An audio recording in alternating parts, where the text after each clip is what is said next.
First of all, let's pay homage to the Supreme Buddha all together. Namo tassa bhagavato arahato samma sambuddhassa. Namo tassa bhagavato arahato samma sambuddhassa. Namo tassa bhagavato arahato Samma Sambuddhassa.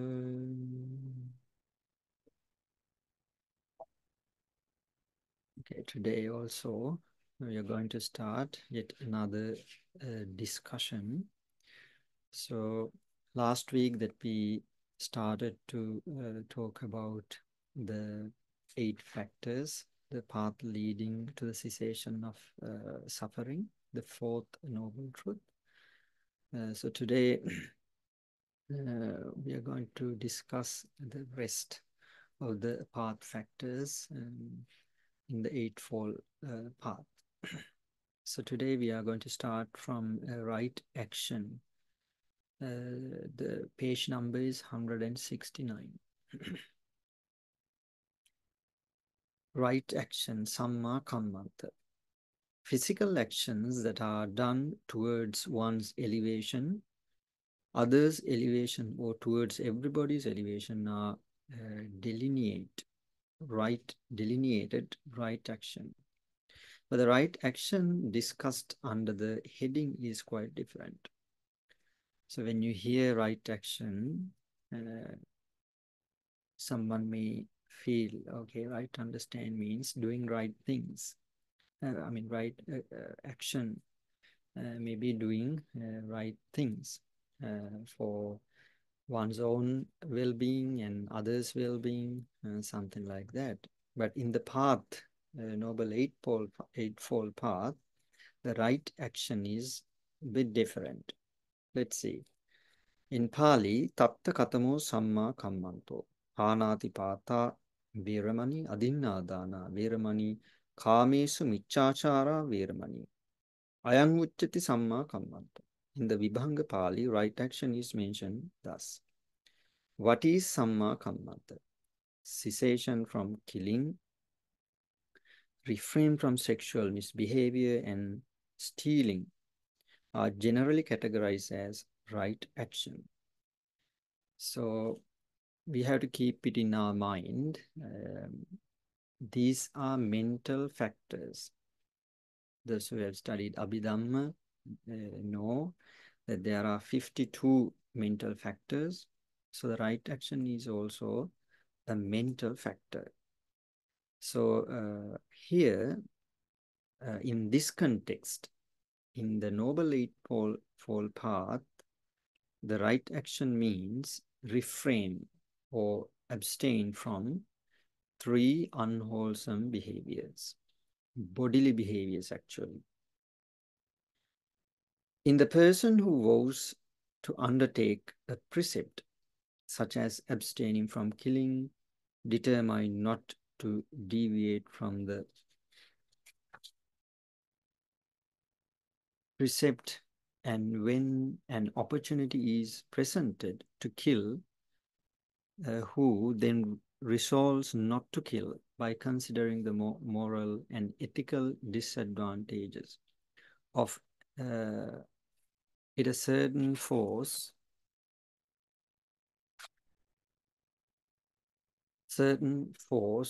uprise which impedes the person to kill. It is this energetic impulse that constitutes the right action. It is a factor among the 52 mental formations known as Samma Kammanta.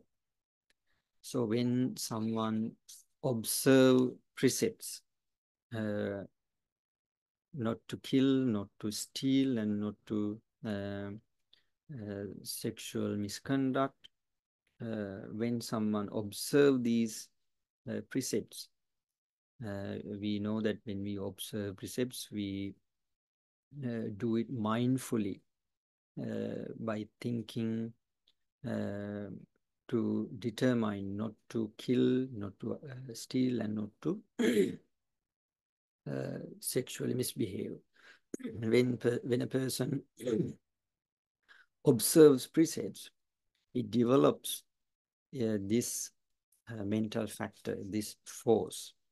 And then again, when someone faces an opportunity to perform one of these unwholesome activity, so then he avoid performing the unwholesome activity by considering the consequences.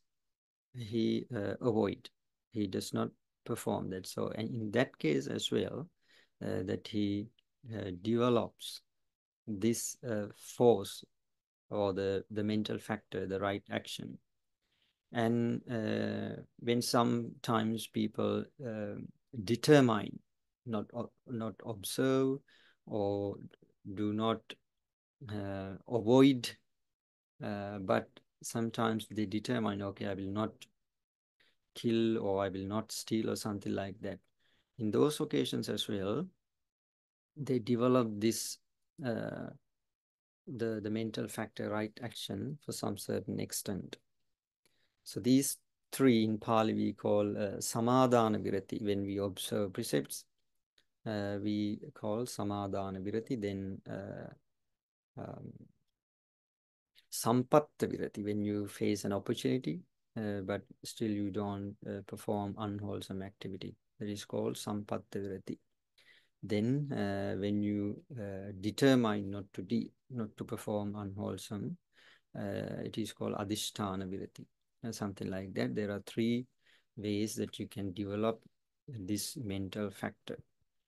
As right action partakes of the nature of constraining from killing living creatures, and other two refrain from stealing and sexual misbehavior. Aforesaid, the exalted one, the Supreme Buddha, included them in the discourse on Samma Kammanta. One should ponder on the moral retributive effects of them and desist from doing them. When one acquires supramundane path consciousness, Samma Kammanta will also become an attribute of that consciousness. And simultaneously, the roots of three above-mentioned gloomy actions will be shattered, leaving naught behind. So, someone should avoid by doing these unwholesome activities by considering the consequences and the benefits of moral behavior. And when a person develop this mental factor or this path factor, at a certain point that he can generate this mental factor, this path factor in the supramundane level, which means you go across from the mundane state. We have learned like path consciousness, marga jnana or marga chitta, in the four path consciousnesses that we have already learned them. The Sotapatti Magga Chitta, Sakadagami Maggati Chitta, Anagami Magga Chitta, and Arahant Magga Chitta. So these are the supramundane consciousness, path consciousnesses. So in these path consciousnesses, the mental factor, we know that all the 8 mental factors arise in these path factors. So in the first path factor, the Sotapatti Magga Chitta, or the path consciousness, when these mental factors arise together, then as mentioned here, these 3 unwholesome behaviors, or the ability to perform these unwholesome behaviors, eliminated when this supramundane chitta appears. So that's why that we have learned that the Sovan, the noble person who enters the first, the highest spiritual stage, the stream enter level, that he would not perform, or he would not break precepts, 5 precepts, because that he eliminates the ability to perform unwholesome activities, because these supramundane path factors arise in the supramundane consciousness. So in the worldly stage, we all know we are supposed to practice the spirituality. So whatever we perform meritorious deed, in some certain ways that we can develop these mental factors or the path factors. When we listen to Dhamma, when we discuss Dhamma, when we recite the sutras, mindfully, that we can generate these path factors. And these right action and right speech, right livelihood, these the mental factors we can generate from when we avoid the unwholesome behaviors, and when we observe precepts, we develop these the mental factors. That we know the mental factors means sort of the ultimate ultimate realities, or the forces in our minds that appear in the chittas. So then the right livelihood, samma ajiva. Tatta katamo samma ajivo. Idha arya savako miccha ajivam pahaya samma ajivena jivikam kappeti. Ayam uchati samma ajivo. Right livelihood has been simply explained thus in the canonical text. What is right livelihood in the Noble Eightfold Path? In this dispensation, if a noble disciple renouncing wrong livelihood embraces right livelihood and live in accordance, this is termed right livelihood, samma ajiva. Misdeeds as killing are performed by some for sheer joy, some others for hatred and evil-mindedness, and some other for earning a living. Amidst these misdeeds, the misdeeds carried out for reasons other than livelihood, the forsaking of which, abandonment of which was aforementioned as samma kammanta, except for the purpose of livelihood, the relinquishment of misdeeds such as lying, done for all the other reasons for aforesaid as right speech.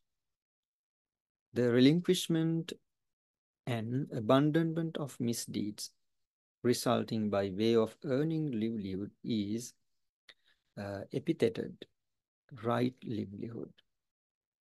So in this chapter is explained what right livelihood means. It's just avoiding unwholesome activities for living.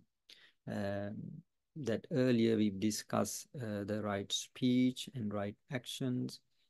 Sometimes people perform bad or unwholesome actions, not for living, sometimes because of hatred or for enjoyment. So they are not included in the right livelihood. When they avoid them, those behaviors including the right speech and right actions. But here, when they avoid those behaviors for the making or earning living, That is called right livelihood. It is also a mental factor, an ultimate reality. Aspirant to nirvana at the outset needs cleansing of his livelihood. In order to cleanse one's livelihood, one should guard oneself from committing moral breaches, such as killing, and should also refrain from engaging in what has been explained as something not to be done by the truth-seeking laity. These are the trade of weapons, slaves, meat, intoxicating drinks, and intoxicants. One must earn one's living by wholesome livelihood, such as farming, pharmaceuticals, etc. Although by a wholesome livelihood, one's domestic life becomes in consonance with Dhamma, one's monastic life does not become so. Therefore, mendicants, after forsaking farming, etc., should live in conformity with the Dhamma. Before achieving the transcendental path consciousness, if the aspirant of nirvana doesn't infringe the moral code, at the time of attaining to transcendental path consciousness, right livelihood becomes a composite part of the supra-mundane consciousness. So, in order to make right living, those who, the Buddhist or those who practice spirituality, they have to avoid five way of earning. Here, as it explains, the trade of weapons, slaves, today's terms like human trafficking, and then the meat, intoxicants and drinks and intoxicants. So these sort of ways that do not suppose to a Buddhist who practice the Buddhist spirituality. And here it has been mentioned that even though the laymen have certain way of correct or right living, the monks is different. Yes, the lay people can do, farming or agriculture or any other right professions, but for the Buddhist monks, they cannot do those things. They have to live in according to the moral codes that the Buddha has laid down. So it's the path. It's different for the lay people and the Buddhist monks. That's what it mentioned later. And then in the mundane stage that we develop these mental factors separately, but in the transcendental path consciousness or the supramundane path consciousness, these mental factors arise together. And then once when a person generates these path consciousnesses with each mental factors, their ability to behave immorally is ceased at that point. The noble person would not be able to do unwholesome things or wrong livelihood or whatever. So these mental factors that we have to develop in mundane stage by performing wholesome actions. When they develop at a certain stage, that we can generate the path consciousness, which has the ability to cut off all the immoral behaviors. So then the right effort. Tatta katamo samma vayamo. Ida bhikkhu and uppannanam papakanam akusalanam dhammanam anuppadaya chandan janeti. Vayamati viryang arabhati chittam pagganhati padhati. Uppannanam papakanam akusalanam dhammanam pahanaya chandan janeti vayamati viryang arabhati chittan pagganhati padhati. Anuppannanam kusalanam dhammanam uppadaya chandan janeti vayamati viryang arabhati chittam pagganhati padhati. Anuppannanam kusalanam dhammanam titiya asammosaya bhiyo bhavaya vepullaya bhavanaya paripurya chandan janeti vayamati viryang arabhati chittam pagganhati padhati. Ayang vucchati samma vayamo. So this is about the right effort. The right effort is thus expatiated in the canonical text. What is right effort? If a person in Buddha's dispensation strives hard, diligently, girding his loins, putting forth tremendous effort to suppress, mitigate, and extenuate low, mild misdeeds, and so similarly with low, mild misdeeds that have already been committed by him.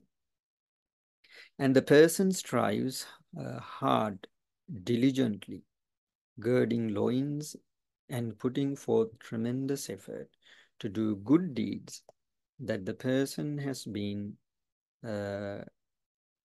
hitherto avoiding, and put forth such effort in sustaining the good deeds that the person already have been performed. This is what term the right effort. So the right effort has four categories. The first one is that someone has to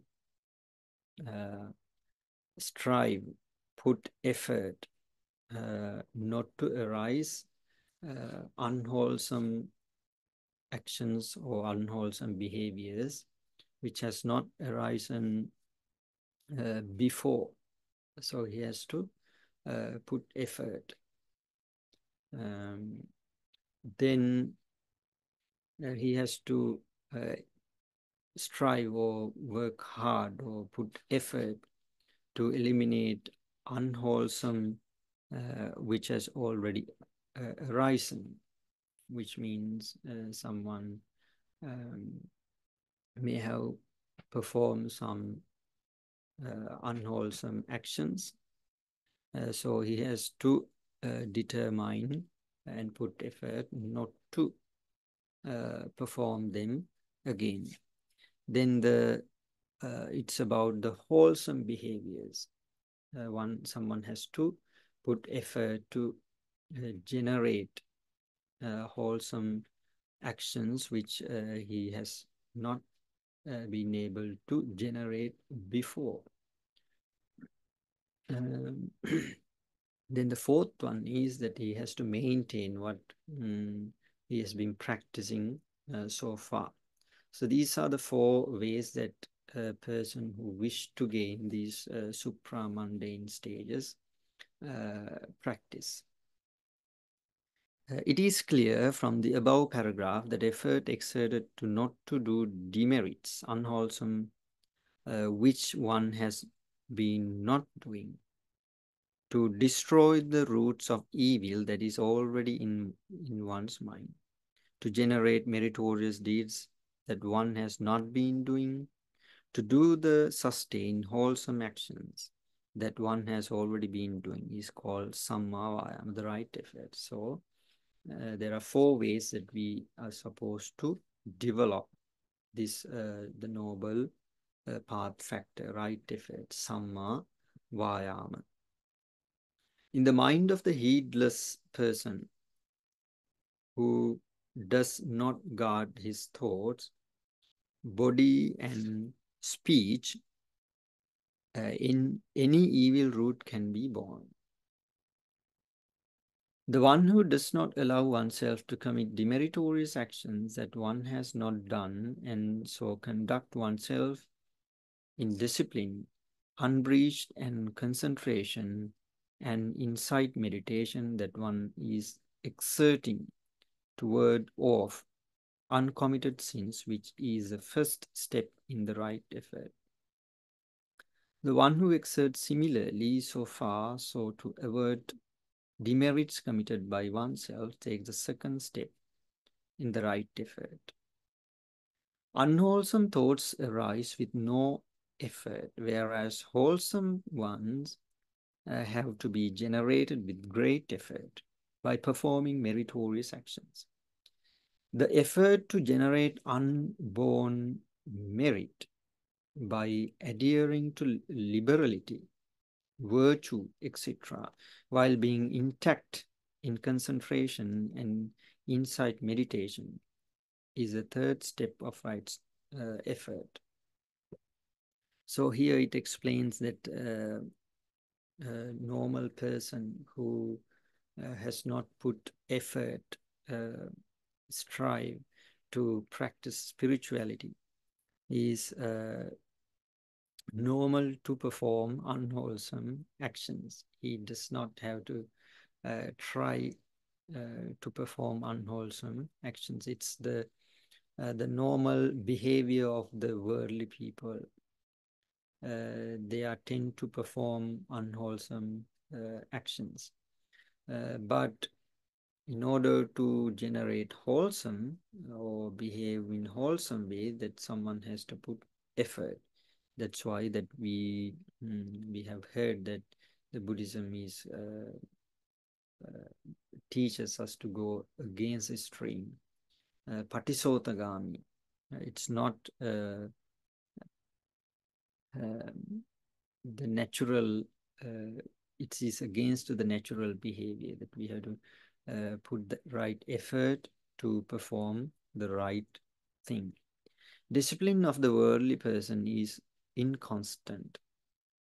Perchance a vigorous disciplinarian today may be a flagrant violator of discipline tomorrow.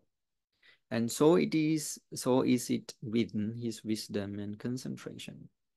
If someone sustains his discipline and rigorously meditate until he reaches the path, consciousness and thence nirvana, such a one is said to uphold his developed wholesome actions, etc., which we term the development of right effort. So here what explains is one day someone can practice morality quite well, but the next day or even after some time, that particular person can turn into a killer or thief, or he would do any bad thing. That's the nature of a normal person who has not entered to the supramundane states. That's what it explains here. That's why that we know until we reach the Sotapanna level, there's no guarantee about our behavior. The worldly stage is very, very dangerous. According to the Ratana Sutra that we know, a worldly person, a putujjana, can perform or he has a potential to perform very, very dangerous crimes. Killing a mother, killing father, killing an arahanta, making divisions in the Sangha, wounding the Buddha, and even going to some other religious teacher as well. So the worldly nature is thus. So attaining the Sotapanna spiritual stage is the one who can get the assurance, unless he is in a danger to do any unwholesome behavior that we know the stories in the Buddhist teachings, like Angulimala, that before he was called Ahinsaka, the innocent boy he was, but later he became a serial killer. Like that, the normal people, the worldly people, sometimes do good things, sometimes perform bad deeds. So that's the nature of the normal, the worldly beings.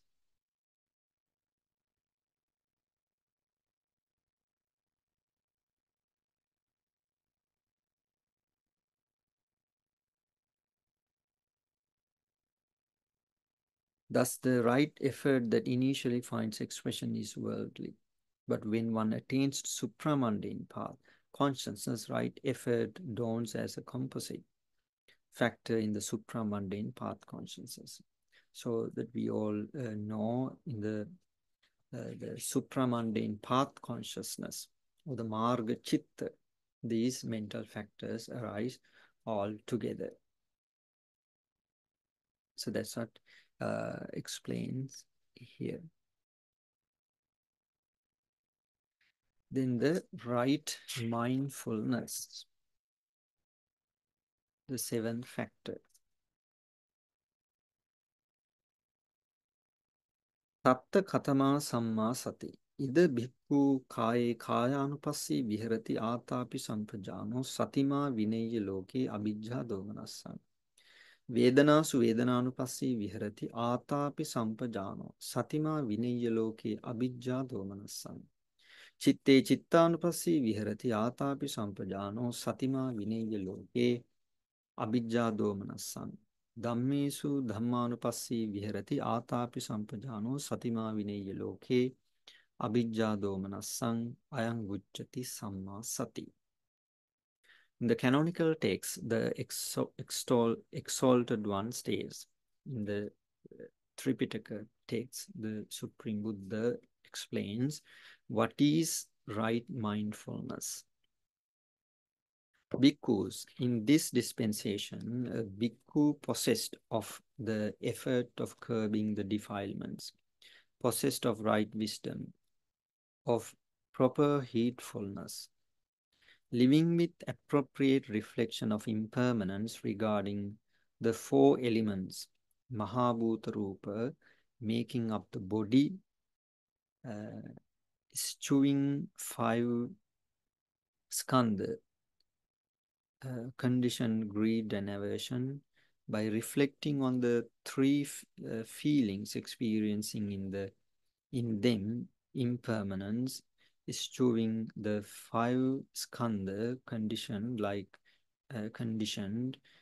and dislike, possessed of relevant wisdom, fully heedful, realizing impermanence, concerning lust, fraught mind, is eschewing five skandhas, conditioned, like and dislike, possessed of effort that curbs defilements, also possessed of relevant wisdom, fully heedful, reflection on impermanence on the basis of hindrances, nivarana, eschewing like and dislike in the five skandhas, five khandha, dependent world. All this known as right mindfulness. Here, simply what explains is the fourfold mindfulness. Here, firstly, explain reflection of impermanence regarding four elements, Mahabhuta Rupa, making up the body. The Kayanupassana meditation, it's about the body and its nature of impermanence of the four great elements, Mahabhuta Rupa, and not generate the craving or anger based on the five skandhas. That is about the Kayanupassana, the the mindfulness practicing on the body. Then the second, the mindfulness practice is about the three feelings. That is called Vedanānupassana. Then the third one is Chittānupassana. Possess relevant wisdom, fully heedful, realizing impermanence, concerning lust, thought, mind. The Chittānupassana, someone when practice meditation, he understands, he realizes the impermanence nature of the mind, the Lobha Chitta, when arise the Lobha Chitta, he understands it is as Lobha Chitta, something like that. Then the fourth one is Dhammanupassana. It is about reflection on impermanence of the basis of hindrances. And there are 4 or 5 ways of practice Dhammanupassana. Here it has been explained about the Nivarana. So somehow this right mindfulness is about fourfold mindfulness. It has been pointed out in this discourse that the heedfulness or involvement of the meditator's mind, who is desirous of attaining nirvana with feelings, thoughts, consciousness, physical sensation, and dhamma, the mental concomitants or chetasikas, without allowing it to traverse beyond the pale of these 4 factors, is right mindfulness. The mind of one who has not tamed is it so as it to be fixed on one object is a freakish mind. By this sort of mind, no way or fruit can be realized.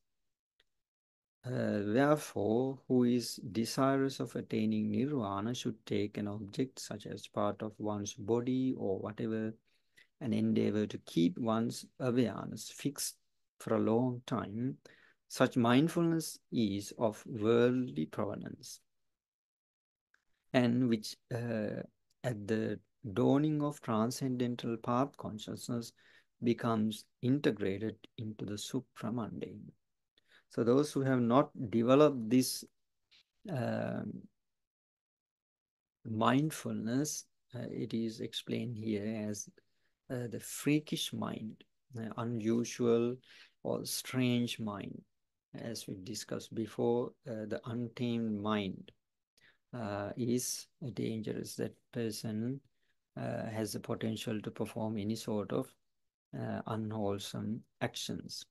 So one who wish to attain these the supramundane states, so he has to practice the meditation rigorously. Then at one point, at a certain point, when the mindfulness is developed, that the Lokottara Chitta or the supramundane consciousness appears, then the mindfulness appears in the supramundane level, in the supramundane consciousness or the path consciousness. This is the right mindfulness in the 4th noble truth.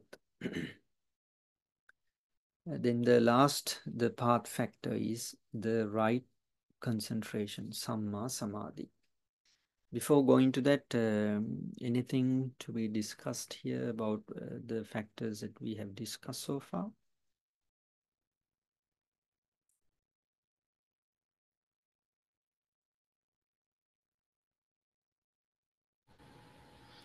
So far, okay, Bhante. All right. Thank you. Okay. Okay, then let's see about the last mental factor, the right concentration. Tatta katama samma samadhi. Ida bhikkhu vivicceva kamehi vivicca akusalehi dhammehi savitakkang savicarang vivekajang pītisukang patamajjhanam upasampajja viherati. Vitakka vichāranam vūpasama ajjattam sampasadanam cetaso ekodi bhavam avitakkang avichārang samadhijang pītisukang dutiyajjhanam upasampajja viherati. Pītiyāca virāga upekkako viharati sato sampajano sukangca kāyena patisangvedi vedeti yantang arya ācikkanti upekkako satima sukavihārīti tatiyajjhanam upasampajja viharati.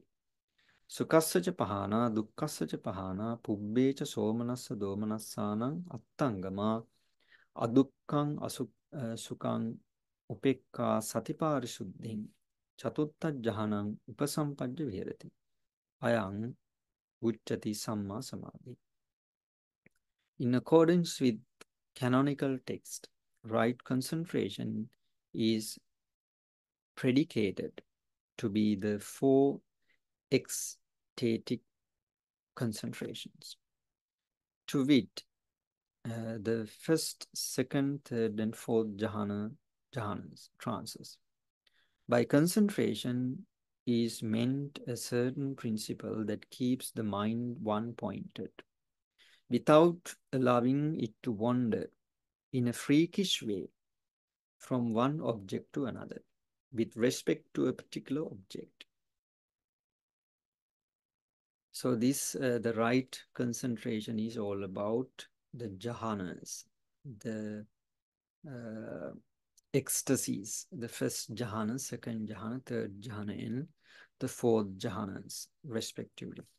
10 kasinas, 10 impurities, body parts like hair, inhalation and exhalation, the 4 sublime states that include compassion, sympathy, altruistic joy, and equanimity, the ecstasy gained by taking any object out of these 25 objects and concentrating the mind on its known as the first Rupavachara Jhana.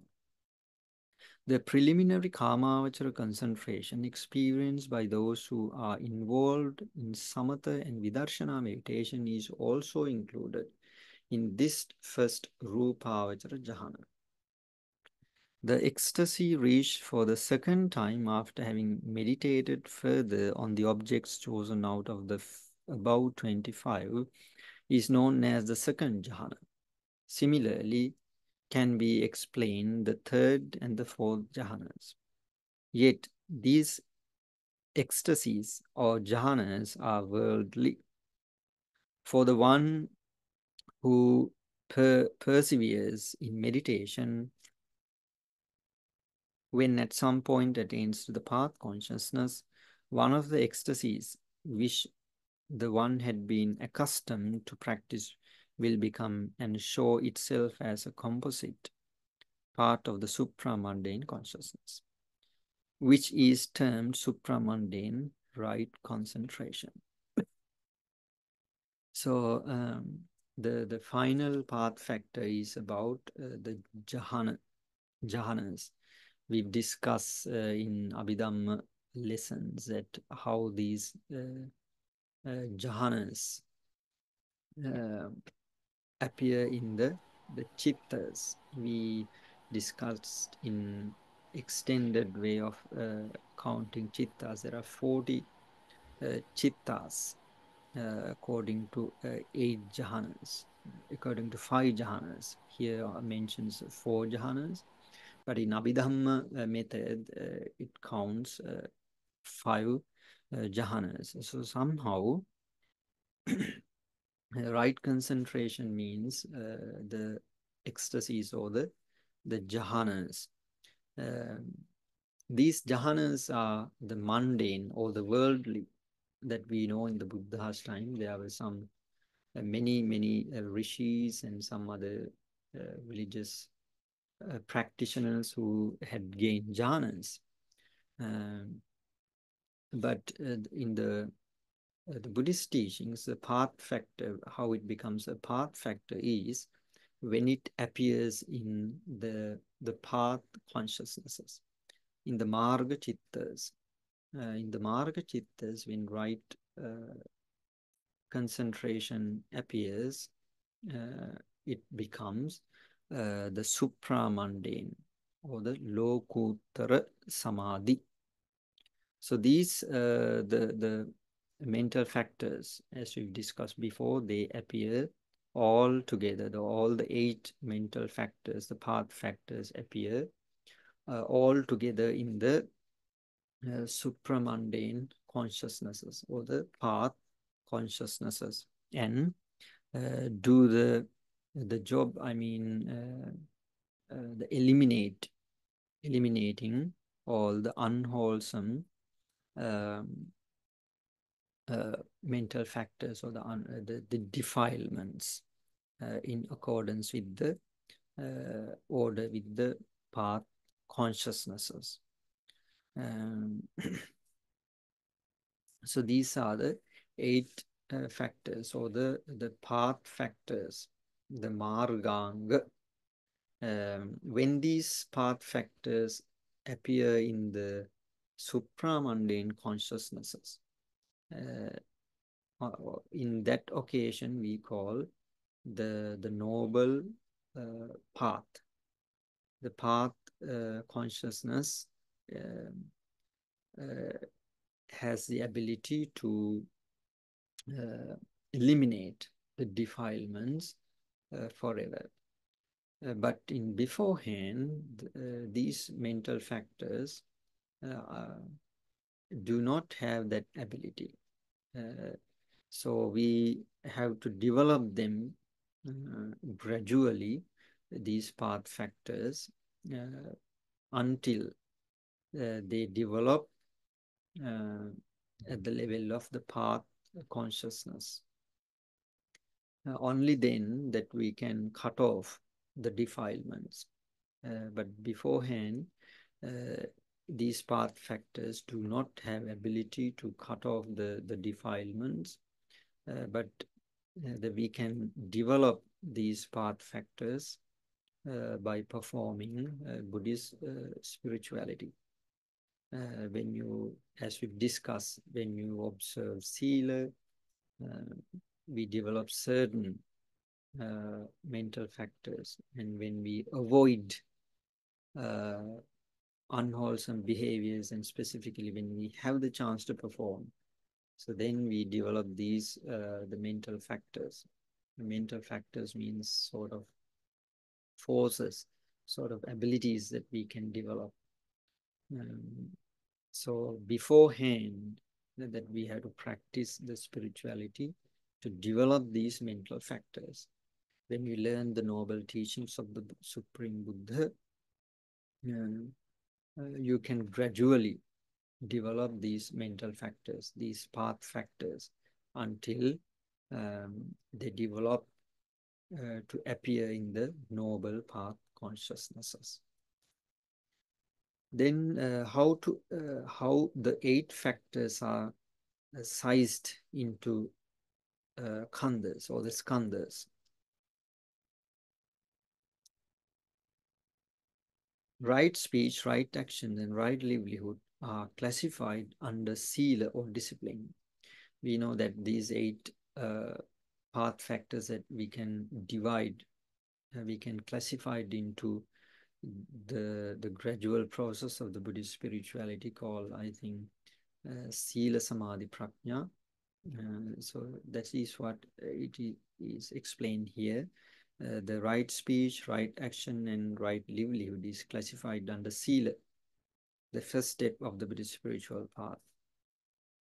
These 3 factors embody the 8 stipulations of celibacy. Example, to refrain from the 3 bodily unwholesome actions, the 4 unwholesome actions of speech, and distancing from false livelihood. So these mental factors fall into the category of sila. To complete right actions, bodily demerit should be put aside. To complete right speech, the 4 demerits or the sinful speech of should be shed, put aside, or refrain.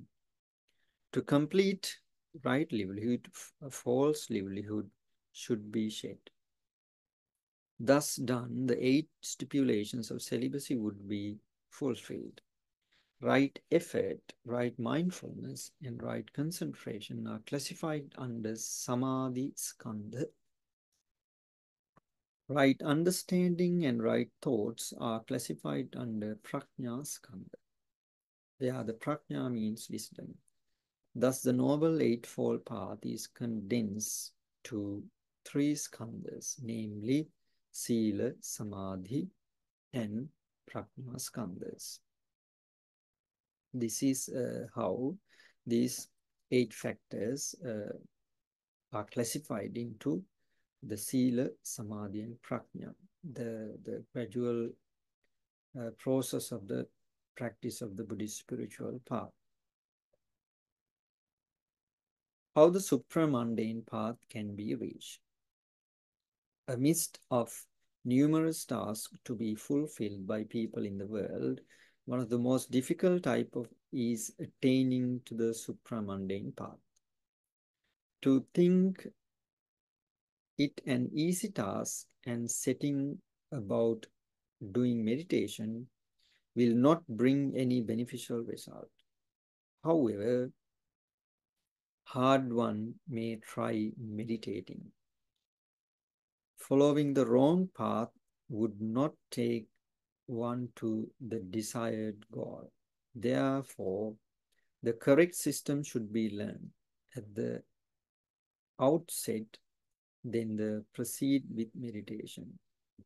So here what explains is the most difficult thing to be practiced is to gain this the supramundane path consciousness. That is the most difficult thing. I think earlier that we discussed how much difficult to attain the nirvana. And here it mentions that do not take it as easy task, and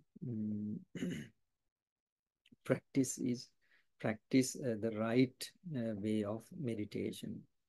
One bent on attaining the goal should first be placed on the ground of vidarsana. This means one must, either by consulting an expert teacher or reading the orthodox manuscripts, get a clear idea of the 5 skandhas, 12 ayatanas, 18 dhadus or elements, 22 organs or faculties. The Four Noble Truths, and theory of condition genesis, or the Paticca Samuppada, which center around Vidarshana. Thereafter, one must master the way in which Vidarshana should be performed and following the rules of disciplinary law, Sila. Start Vidarshana meditation by setting apart some free time or by entirely renouncing the worldly life, concentrating on the impermanence of mind and corporeality, else by any method prescribed by a teacher. So here it explains the foundation of the Buddhist practice, or the Vidarshana Bhavana. Someone has to understand about, have a good or sound understanding about the 5 skandhas, 5 aggregates, then 12 ayatanas, or the sense bases, 18 elements, 22 organs, Devisi Indriya, and 4 Noble Truths. These are, and Paticcasamuppada as well. So these, about these subjects, we have to have a very good understanding to practice Vidarshana, or the insight meditation. The development of all the 8 factors of the Noble Path takes place in whoever continuing Vidarshana meditation. So develop the 8 factors, there is no other way other than meditation. In one who practice Vidarshana meditation, wisdom grows more and more, and hence the defilements thinner and thinner. Thus, when wisdom has progressed to a considerable extent, a reasonable degree of loathsomeness secured for samsaric existence, and the mind leaning towards nirvanic bliss, the developed eight noble factors appears in transcendental from annihilating doubt and related stock of defilements, preventing the yogis being born in lower worlds for ever and being born in the higher realms more than 7 times, manifest with nirvana as the base. So this is about the first, the spiritual stage, which is called Sotapatti Marga. So when someone practice these spiritual meditation or spiritual path, spiritual practices, at a certain stage that he would generate this first path consciousness, the Sotapatti Marga Chitta. At that point, he cuts off the ability to reborn more than 7 times. Only remain maximum 7 rebirths, and he cuts off the ability to reborn in the lower realms. The foremost transcendental path that the yogin experience is called Sotapatti Marga. Having attained this path, the person gets himself free from worldly clutches and elevates himself to rank of an arhat, a noble person. Never ever shall such one becomes worldly again. The samsaric suffering he is to experience further is very little.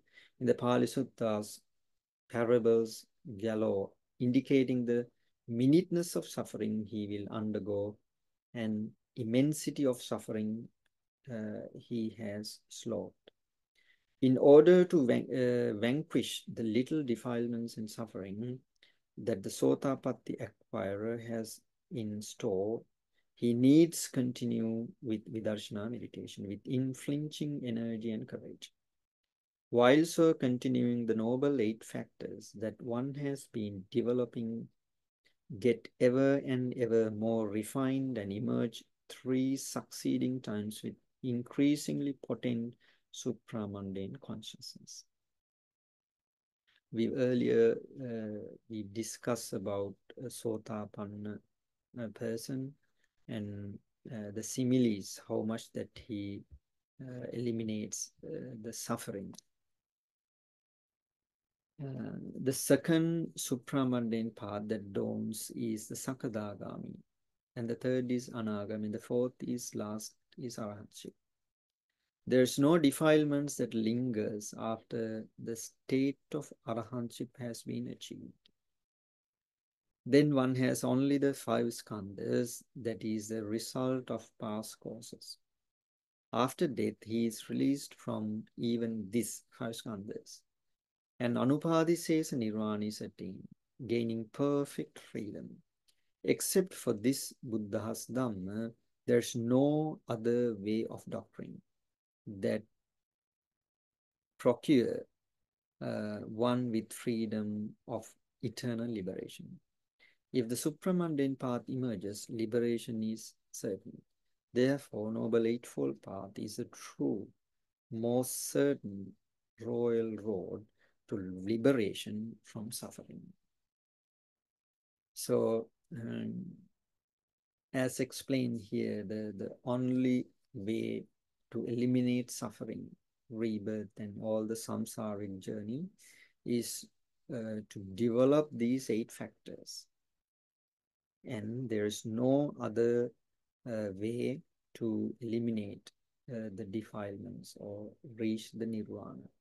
That's why the Buddha, I think in the Mahaparinibbana Sutra, that he has explained that the first samana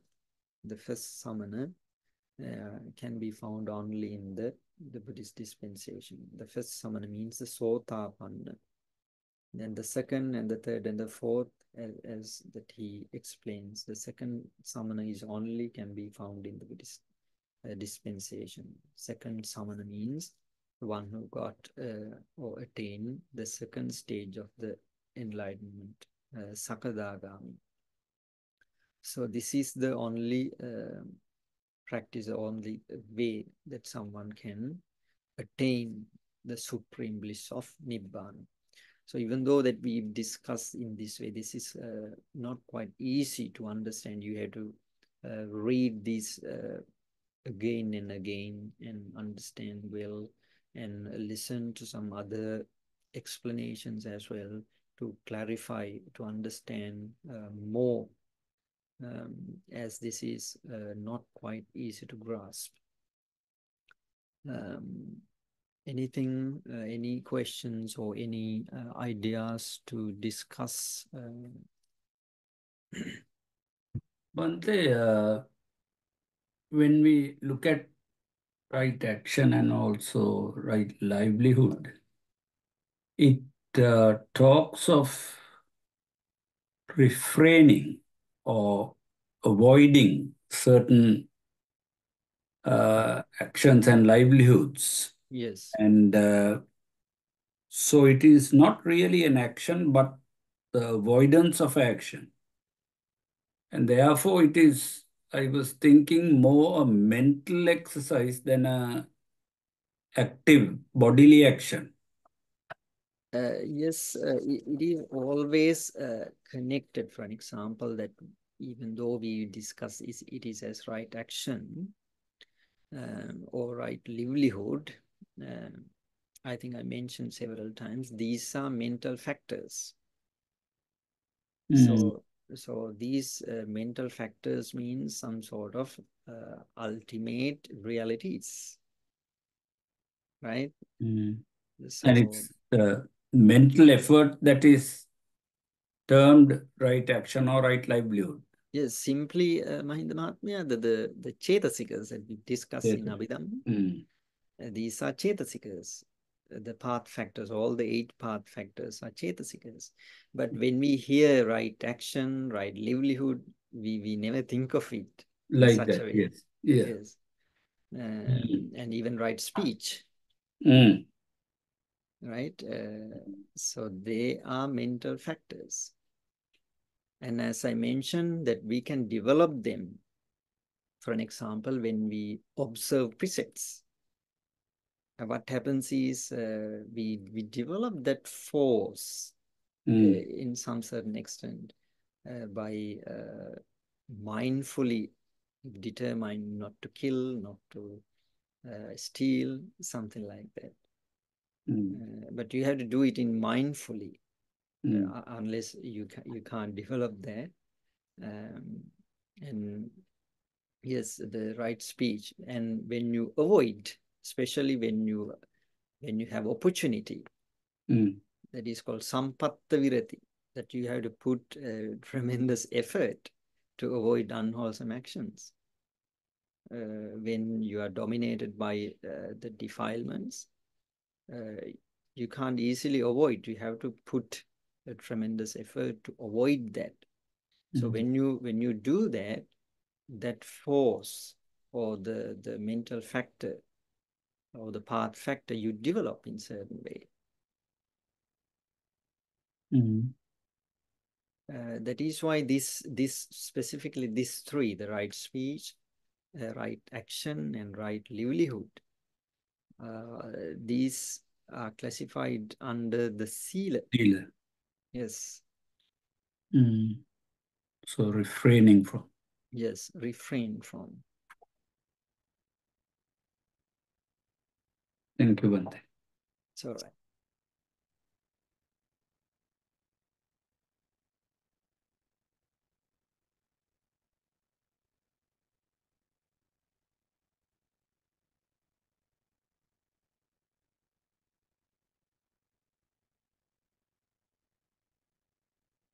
So the mind is the forerunner to everything, and that is the start of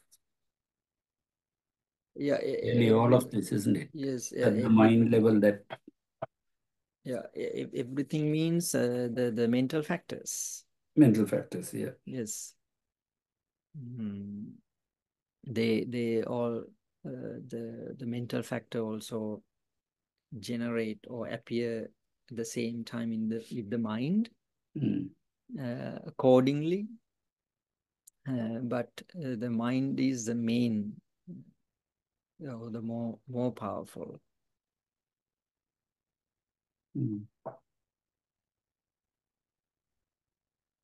Yes, these things that we have to think quite deeply, right? Yes. Yes, the mind is something separate, ultimate reality.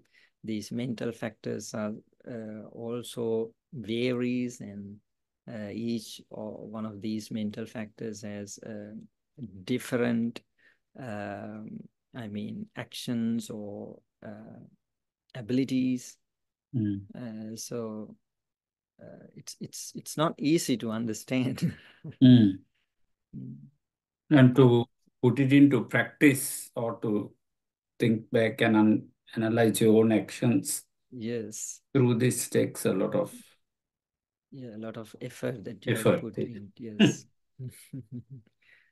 Yes.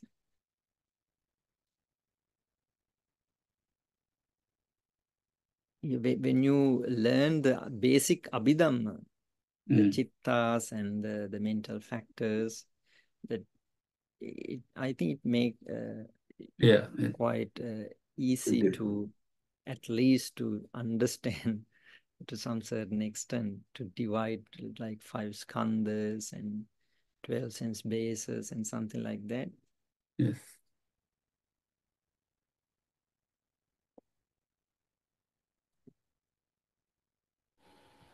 Oh, Sarai Bhante?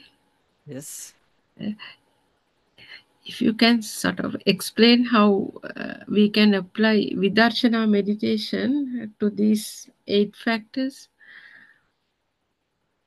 Yeah, Vidarshana meditation, when we practice Vidarshana meditation, that we have to put like the skandhas, 5 skandhas, when we see or when mind appears, that we can meditate. This is impermanent, then as suffering and as non-self. One of these 3 ways that we can practice insight meditation. When you practice insight meditation, you develop 5 mental factors out of these 8 in the worldly stage. Except the 3 mental factors that we classified into sila. Except those 3, in the worldly stage, that we can develop them when we avoid them, and when we determine not to do unwholesome, and when we have the opportunity to perform, but we avoid them. In these occasions that we develop these 3, as we discussed before, as sila. Yes. But when we practice meditation, we develop other mental factors, and at the same time, it makes easy to avoid, or I mean, the practice sila, or develop other 3 the mental factors. So when we practice meditation, what happens is we develop these, except these 3 mental factors which fall into the sila category.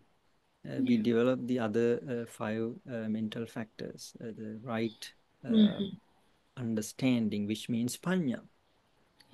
In the ultimate sense, when you develop the right understanding, which means panya, you see the ultimate realities as they are, as their true nature. Yes. As impermanence, or as anatta, or non-self, or as suffering. And you develop other rest of the mental factors as we discuss as well, the right effort, then right concentration, and right mindfulness, right thoughts.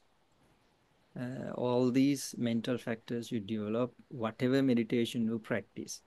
But when you practice vidarshana, it is very special, as we know, that the insight meditation helps us to develop the path factors more than the other samatha or the mindful meditation methods. That's why it is highly encouraged here to practice this vidarshana meditation.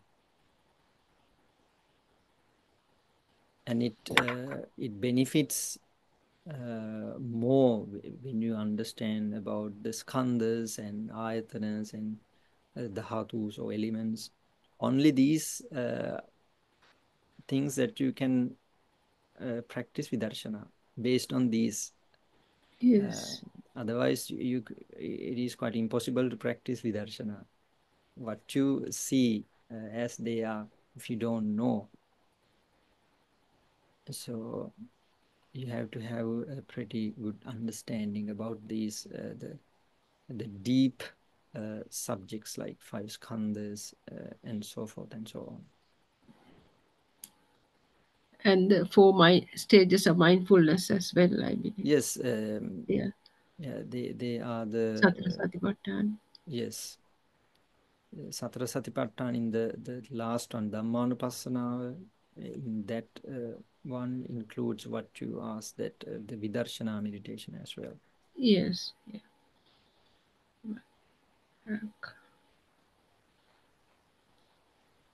Thank you, Bhante. It's okay. Much for it.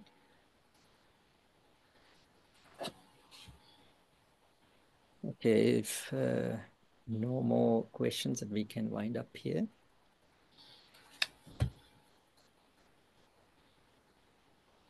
All right, then today that we discuss this noble Dhamma, and we generated enormous amounts of wholesome thoughts in our hearts. So let's transfer these merits to our departed relatives. May our relatives accept these merits and be well, happy, and prosperous. Idammi ñāti nang hotu sukita huntu ñātayo. Idammi ñāti nang hotu sukita huntu ñātayo. Idammi ñāti nang hotu sukita huntu ñātayo. Let's share merits to the divine beings as well. May all the deities accept these merits and may protect all of us. Itthavatacha amhihi sambhatang punya sampadang sabbe deva anumodantu sabba sampatti siddhya. Itthavatacha amhihi sambhatang punya sampadang sabbe deva anumodantu sabba sampatti siddhya. Itthavatacha amhihi sambhatang punya sampadang sabbe deva anumodantu sabba sampatti siddhya. May all the merits that we've generated right now lead us to supreme bliss of Nibbana. Sadhu, Sadhu, sadhu, sadhu. Teruvan Saranai Bhante. Much merit to you. Teruvan Saranai Bhante.